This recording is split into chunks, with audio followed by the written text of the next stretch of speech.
Bueno, continuando con los temas de terapia intensiva del día de hoy, vamos a presentar un tema que particularmente es un tema que es un reto real en la terapia intensiva, porque es un paciente que cambia todos los cánones de manejo de los pacientes que habitualmente vemos, y para eso invitamos al doctor Gerardo Vargas Camacho, quien es intensivista pediatra y buen amigo de la terapia. Además, es él uno de los pilares de la terapia intensiva pediátrica del Hospital 34. Perdón. Bueno, gracias. Bueno, buenas tardes, muchas gracias por la invitación, y a ver si no los agarro ya muy cansados, ya la última plática, y espero que este tema, que es interesante para la gente que sé que el cuidado intensivo cardiovascular tiene muchas situaciones de las que vimos con Ricardo hace rato. Primero es la foto para que se despierten un poco del hospital donde yo trabajo. Es un hospital de cardio y neumo, solamente vemos cirugía cardiovascular y neumología.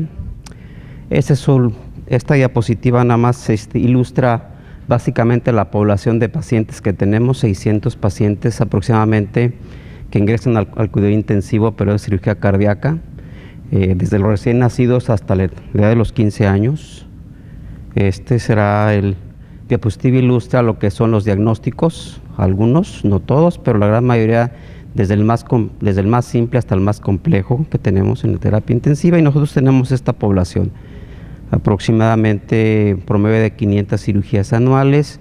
Hemos tenido avances en los últimos años en el manejo del corazón y ventricular, que básicamente revierta patologías como son la atresia pulmonar, como es la atresia tricuspidia, y algunos casos del corazón isquémico hipoplásico, la cirugía de Yatene. Y esta diapositiva es para que vean el corazón, que es estructuralmente normal, dos cámaras, el tronco de la pulmonar, la salida con sus ramificaciones, la aorta y los septos interventricular y atrial obviamente cerrados. Y aquí vemos un esquema sobre lo que es la patología o la enfermedad de lo que es la atresia tricuspidia, que se acompaña de un ventrículo derecho totalmente hipoplásico, rudimentario, del cual no se puede utilizar como bomba. Acuérdense que el ventrículo derecho es la bomba principal para el manejo del volumen sistólico a través de la arteria pulmonar, y aquí ya nos lo encontramos con un componente atrésico principalmente, la tricuspide. Otra patología que vamos a tocar aquí va a ser la atresia pulmonar. No vamos a tocar el ventrículo isquémico hipoplásico en esta ocasión. Obviamente es otra patología que se acompaña de un ventrículo hecho, puede ser generalmente de buen tamaño o de pequeño tamaño, pero voy a tocar aquí el tema del ventrículo hecho de pequeño tamaño, que se comporta como un corazón univentricular. Y esto sería el tipo de corrección que hacemos en los tres tiempos. Lo vamos a ir desarrollando el tema aquí. Poco a poco vemos aquí la foto del paciente con fístula del Bellot-Townsend, como es una cirugía de rescate en la etapa neonatal, con el paciente su manifestación principal es hipoxia, y lo que queremos rescatar es de la hipoxia y evitar el daño a órganos y el colapso ventricular. Y obviamente después la cirugía de Glenn, que lo vamos a hablar más adelante, y finalmente terminando con la cirugía de Fontan, que es la anastomosis cabopulmonar de la vena cava superior y la vena cava inferior, para trabajar como un corazón solamente con un solo ventrículo, y una fisiología que vamos a ir desarrollando y vamos a hablar ahorita en las siguientes diapositivas. Esta diapositiva prácticamente ilustra lo que es el ventrículo único, que puede tener morfología de ventrículo izquierdo generalmente, afortunadamente, porque va a tolerar sobrecarga de presión, no sobrecarga de volumen, y eso nos va a ayudar para que sea una bomba sistémica, ya que prácticamente nos vamos a quedar sin ventrículo derecho y solamente vamos a quedar con presión pasiva, por el llenado del circuito pulmonar, y el circuito sistémico venoso es el único que nos va a ayudar para mantener el gasto sistémico en estos niños cuando ya han sido operados. Aquí está ilustrado lo que es la cirugía de Glenn, que es la anastomosis de la vena cava superior sobre la rama de la arteria pulmonar, y te voy a explicar cómo vamos a hacer estas cosas, y lo que es la cirugía de Fontan. En los pacientes con corazón univentricular, generalmente en la etapa natal, déjenme adelantarme esto, generalmente cuando los pacientes tienen un ventrículo único y no tienen corazón derecho, la primera manifestación generalmente, si tienen una pulmonar estrecha, va a ser cianosis. Al momento que reciben a la terapia intensiva o al servicio de urgencias, principalmente cianosis, hipoxia, acidosis láctica, y eso es lo que si lo perpetuamos o lo dejamos llevar al paciente, lo va a llevar a caso a la acidosis láctica, al colapso pulmonar y al daño orgánico. Lo primero que tenemos que hacer es lo siguiente nosotros. Recordad siempre que el miocardio y los recién nacidos o lactantes tienen menor número de fibrillas, así como una mala organización, de tal manera que toleran mala hipoxia, lo van a hacer bajo gasto inmediatamente. Tiene una mala capacidad de distensión y tiene un miocardio muy sensible a las alteraciones de la poscarga generalmente. Y recordar que sus receptores beta-adrenérgicos, así como tiene una disminución de la sensibilidad sobre todo a las drogas cuando el paciente está hipóxico y tiene un escaso retículo endoplásmico. Y ustedes dirán, bueno, ¿y para qué me sirve saber el retículo endoplásmico? No, realmente nos sirve mucho porque tiene una entrada limitada al calcio. Y recordamos que el calcio es el principal ion inotrópico del paciente para el soporte de aminas. De tal manera que hay que recordar primero que el daño miocárdico se establece de esta manera. Hay una disminución de la función miocárdica, disminución del volumen sistólico, del gasto cardíaco, con una respuesta neurohormonal que activa todos esos sistemas, como se había mencionado, el sistema adrenina-angiotensina aldosterona, el sistema adrenérgico, produciendo taquicardia, palidez, retención de líquidos, y esto genera fibrosis, aproctosis y genera movimientos de la pre, de la post, y obviamente consumo y daño miocárdico por la hipoxia. Y generalmente esto genera estrés de la pared ventricular, y esto es lo que vamos a hacer en la radiografía nosotros, una dilatación, una hipertrofia del ventrículo, y en clínica vamos a recoger lo que son los datos de falla cardíaca. De tal manera que hay que entender que algunas de las principales cardiopatías con ventrículo único y combinación de hipoxia, que lo primero hay que preservar la oxigenación, evitar la acidosis láctica para mantener una buena función ventricular. Es otra patología que también comúnmente tenemos, que es extremadamente grave, que es la anomalía de Epstein, que se acompaña también de una sobrecarga de volumen, además de una porción del ventrículo derecho pequeña, de tal manera que ese también se genera funciona como un ventrículo único. Entonces dice, bueno, a mí ¿qué tendrá de relevancia saber si yo tengo un ventrículo derecho hipoplásico, tengo toda una bomba y el paciente está hipóxico? A mí lo que me interesa saber qué es lo que voy a hacer. Lo importante aquí es mantener un adecuado equilibrio entre la circulación tanto pulmonar como sistémica para mantener un gasto cardíaco adecuado. Disminuir los consumos de oxígeno en los pacientes, sobre todo en los neonatos que tienen alto consumo de oxígeno, con una buena sedación y analgesia óptima. Mantener generalmente es una hipercarga permisiva para mantener un equilibrio entre ambas circulaciones. Algunos pacientes son dependientes del conducto arterioso para mantener la oxigenación. En la etapa neonatal podemos mantener abierto el conducto arterioso con el uso de prostaglandinas, y eso nos mantiene la oxigenación. Y no olvidarnos siempre que hay que mantener una precarga óptima. ¿Qué es precarga óptima? Lo que el paciente necesite en ese momento. No hay una receta de cocina que nos diga que le pongamos líquidos a 100, a 60, lo que requiere en ese momento. El uso de aminas generalmente está diseñado para aquellos pacientes que mejoren la función sistólica y diastólica del ventrículo único y que disminuyan las resistencias periféricas. Algunos pacientes que estén de mayor edad y que sean ductos dependientes podrán requerir un procedimiento de Raschke, que es una septostomía atrial. En esos pacientes se tiene que primero estabilizar clínicamente en el cuidado intensivo y poder llevarlos a la unidad de hemodinamia para que la gente de cardiología nos apoye con un Raschke. El objetivo fundamental del manejo perioperatorio de esos pacientes es mantener en lo posible los mejores niveles de oxigenación y sobre todo no olvidarnos nunca un metabolismo aeróbico, niveles de lactato y saturación adecuada. Es el manejo principalmente intensivo que nos debe llevar a cabo en el paciente independientemente de la patología que esté. Si el paciente se ha decidido que el Raschke o mantener el conducto arterioso no le es suficiente para mantener el gasto cardíaco y la oxigenación, se planteará en un momento dado para llevarlo a una fístula sistémico-pulmonar, pero lo vamos a llevar en unas buenas condiciones posibles. Aquí vemos que el objetivo es mantener un nivel de lactato adecuado, una buena saturación venosa y obviamente mejorar el estado hemodinámico para decidir la mejor opción quirúrgica. Como vuelvo a comentar, el paciente con corazón univentricular en la etapa neonatal y que su problema es hipoxia, lo primero es salvar la vida. Lo que nos va a ayudar en esos pacientes es colocarle una fístula Blalock-Taussig, inicialmente llevarlo al quirófano ya más estable. Y aquí empieza obviamente el tratamiento. Los cirujanos harán su trabajo, se le colocará la fístula Blalock-Taussig con el objetivo de mejorar la oxigenación en este paciente. Y es importante que durante la cirugía y durante el trabajo perioperatorio nosotros mantengamos índices que nos digan que estamos bien o estamos mal con nuestros manejos. Esta es una radiografía que nos expresa además un catéter que está colocado en la aurícula derecha para manejar lo que es la saturación venosa. Que la saturación venosa es un marcador que nos dice que el metabolismo es aeróbico o anaeróbico, y eso nos habla del índice de oxigenación que tenemos en nuestros pacientes y nos habla del gasto cardíaco, si es efectivo o no, más que la presión arterial. Este monitor de vigileo, que lo pueden tener en cualquier unidad de ustedes, nos puede dar luz de la saturación venosa, o lo podemos hacer a través de gasometrías venosas. Siguiente.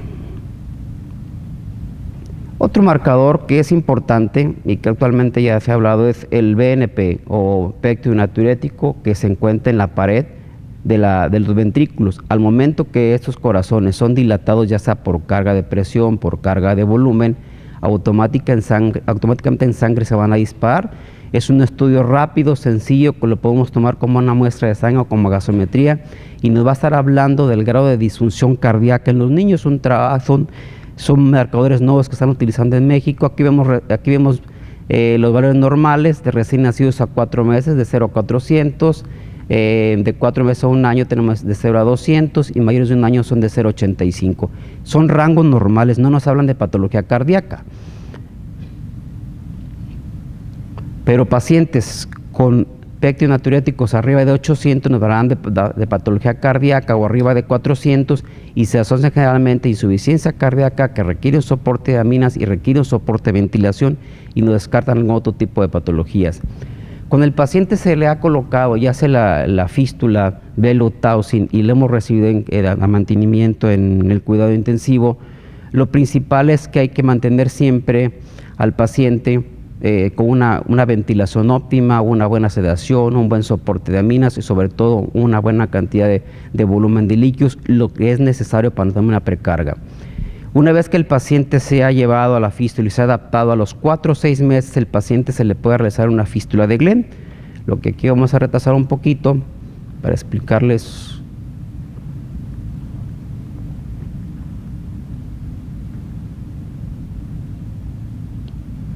Esto es lo que es la fístula de Glenn, que se realiza a los 4 o 6 meses, siempre y cuando no haya distorsión de la arteria pulmonar, que el ventrículo sistémico, esté en buenas condiciones, que su diástole sea adecuada, que tenga una válvula B adecuada, y eso nos llevará a que el paciente se le coloque la fístula de Glenn. Generalmente es bien tolerada en los pacientes que son bien escogidos con los criterios quirúrgicos adecuados. Sus evoluciones posoperatorias generalmente son adecuadas, sin grandes problemas. Y aquí vemos la cirugía de Glenn, es la anastomosis de la vena cava superior a la rama derecha de la arteria pulmonar, y esta se realiza a partir de los 4 a 6 meses en adelante. Y posteriormente, después se evaluará la colocación, la cirugía de Fontana.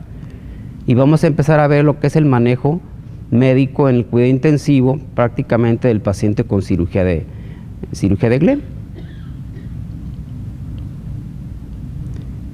Como el paciente, recordemos que no tiene bomba derecha, es importante mantener la cabeza elevada a 35-40 grados para que la vena cava superior pueda drenar fácilmente, ¿verdad? En los pacientes. Siempre hay que realizar un ecotransesofágico adecuado, a ver cómo queda la anastomosis, mantener una presión central, se va a mantener entre 18 y 20. Generalmente aquí cuando se coloca el catéter en la arteria pulmonar, mantenemos la presión pulmonar un poquito menor. Si se puede medir la presión de la aurícula izquierda o medir un gradiente transpulmonar a través de eco, mantener la saturación en forma continua, generalmente 70 y 80 son adecuados. Dice, los líquidos se deben administrar por catéter de vena cava inferior, porque se colocan en el sitio de la vena cava superior. Generalmente tenemos el riesgo de que el paciente sufra, obviamente, hay edema por la adaptación del ventrículo. Siempre recordar que la ventilación es una estrategia de ventilación única para el ventrículo único. Volúmenes de 10 a 15 si es el paciente arriba de 10 kilos, o por presiones mínimas que mantengan CO2 dentro de la normalidad. Aquí es importante recordar que la presión positiva empeora el gasto cardíaco en estos niños, los mejora la extubación temprana en nuestros pacientes. Nunca utilizar PIP si el paciente requiere, y siempre considerar a estos pacientes para extubación temprana siempre y cuando obviamente ellos cumplan los criterios de extubación temprana, los cuales siempre y cuando el gasto cardíaco sea efectivo, tengan un ritmo sinusal normal, no haya hemorragia significativa, reflejo esté bien, tengan un gasto adecuado, se pueden extubar en forma temprana porque les va a beneficiar más la ventilación negativa que la ventilación positiva. Porque hablamos que minimicemos la presión pico, evitar niveles de oxígeno menos del 60%. ¿Y quién se va a quedar intubado? Aquel paciente que continúe inestable, con bajo gasto. Dice, al iniciar el set de ventilación, el paciente generará mayor presencia negativa y generará obviamente que el paciente debe extubarse y mantener un buen gasto cardíaco. Como comenté, debemos considerarlo siempre como criterios de extubación temprana. ¿Quién vamos a mantener ventilado? En aquellos pacientes que se presenten con inestabilidad hemodinámica y que tengan resistencias elevadas. Es frecuente que podamos tener pacientes con cirugía de Glenn o cirugía de Fontan con hipertensión pulmonar y que tengamos que ventilarlos y que tengamos que usar milrinona o óxido nítrico. El manejo de aminas y vasodilatores. Las drogas de elección generalmente son aquellas que nos vayan a requerir, obviamente, mejor función del ventrículo sistémico y nos reduzcan la poscarga, como es el caso de la milrinona, que es la droga por excelencia que nosotros usamos. Puede ser combinada también con otra droga, pero generalmente la milrinona es buena amina para el uso del manejo de la cirugía de Glenn o cirugía de Fontan. Generalmente lo colocamos a veces directamente en el catéter de la vena cava superior y solamente pasamos la droga por este lado y pasamos su volumen por un catéter de vena cava inferior para evitar la sobrecarga. Esta diapositiva nada más la coloqué para ver que tenemos una gama de drogas, pero no es importante usar todas. Hay que saber cuál es la fisiología de nuestro paciente y qué estamos tratando para saber realmente lo que queremos. Nosotros usamos milrinona, que es un inhibidor de la fosfodiesterasa, que disminuye las resistencias vasculares sistémicas y las pulmonares y nos mejora el gasto cardíaco. Estos generalmente son las dosis que usamos a 0.75 microgramos, ¿verdad? Pocas veces usamos otra droga asociada. A veces usamos dobutamina en algunas ocasiones en algunos pacientes, pero la droga de elección generalmente en los pacientes es la milrinona y si nos permite extubarles de una forma temprana.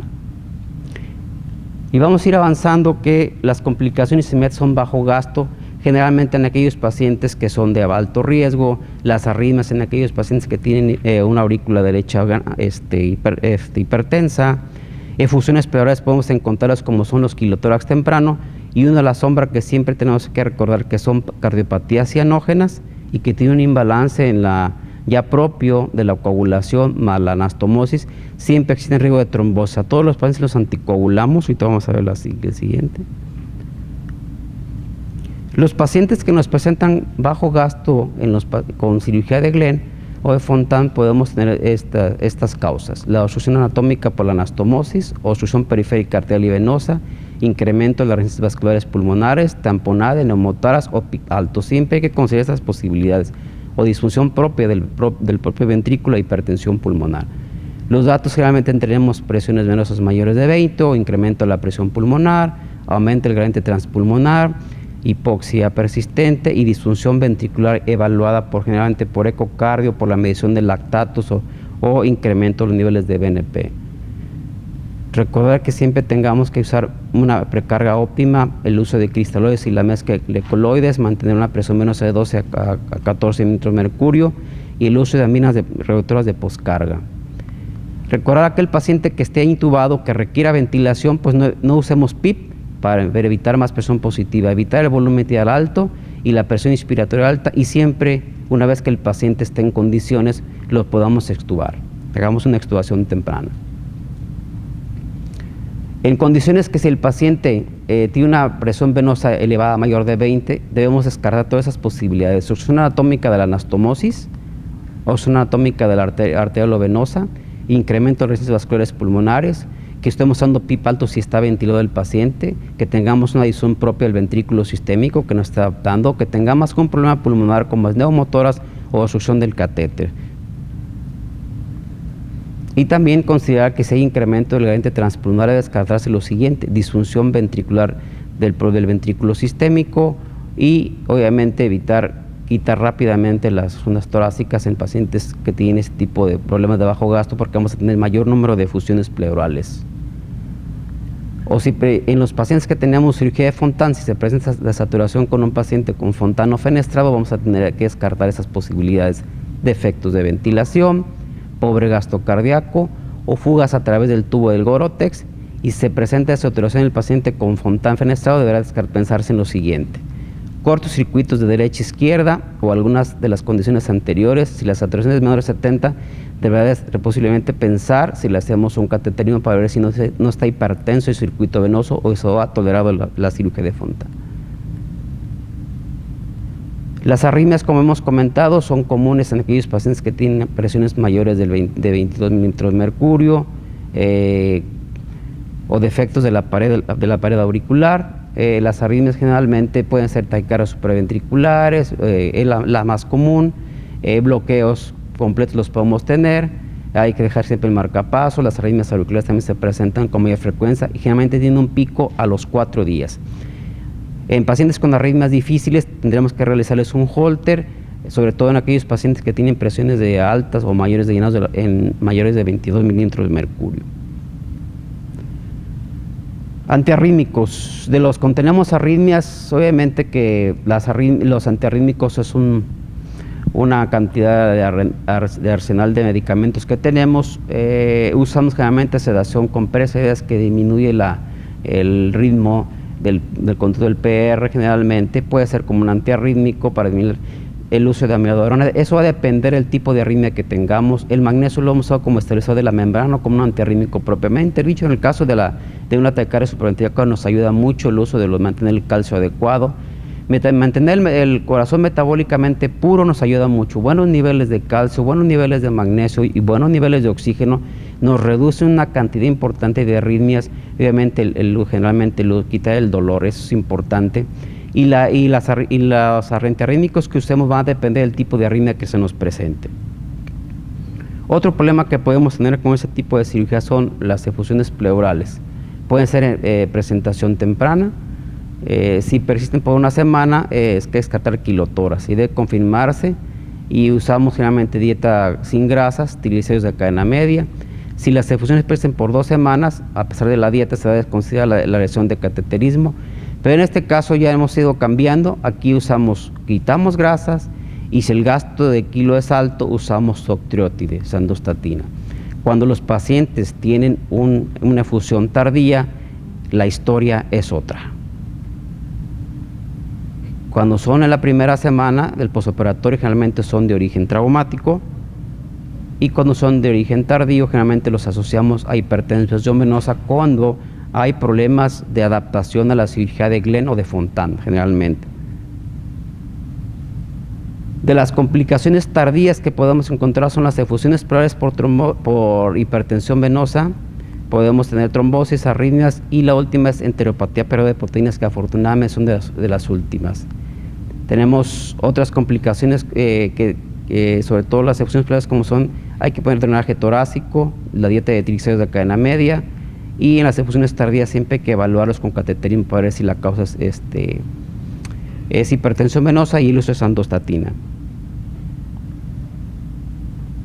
La trombosis generalmente se asocia más bien a bajo gasto, a policitemia, anorexia propias de la coagulación, a obstrucción anatómica residual, y generalmente se presenta durante las primeras 2 semanas y a los 3 meses. Esto es el tratamiento que les damos en las primeras 48 horas.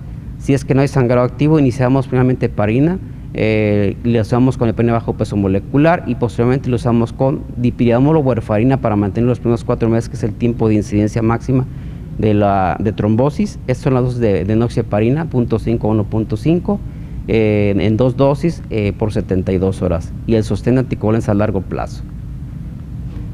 Esta complicación es rara, pero sí la hemos visto en un 1%, es mortal. La enteropatía de la proteína se presenta con mala absorción de grasas, con un síndrome prolongado y con hipertensión venosa también prolongada.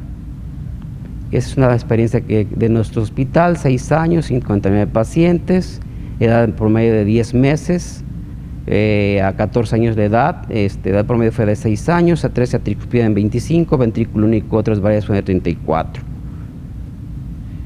La mortalidad, se operaron 46 fenestrados y 13 no fenestrados de la cirugía de Fontan, y son las complicaciones. Ya son los temas de diapositivas que vamos a ver. Las complicaciones fueron estas: hemorragia, bajo gasto, falla orgánica múltiple, arritmias, trombosis, síndrome de vena cava, quilotórax, sepsis, falla renal aguda, pancreatitis en los pacientes, síndrome de vena cava, quilo, arritmias, trombosis, falla multiorgánica y síndrome de vena cava. Y bueno, después de todo ese tratamiento, lo que queremos encontrar es esto. Queremos ver reflejado en mortalidades, queremos ver reflejado los tiempos de ventilación, el uso de aminas, obviamente que nuestras estancias sean cortas. Y sobre todo yo creo que queremos ver esto: bebés que entregamos a sus mamás sonrientes, con una buena calidad de vida, y que se vayan a casa y que sean buenos seres humanos. Gracias.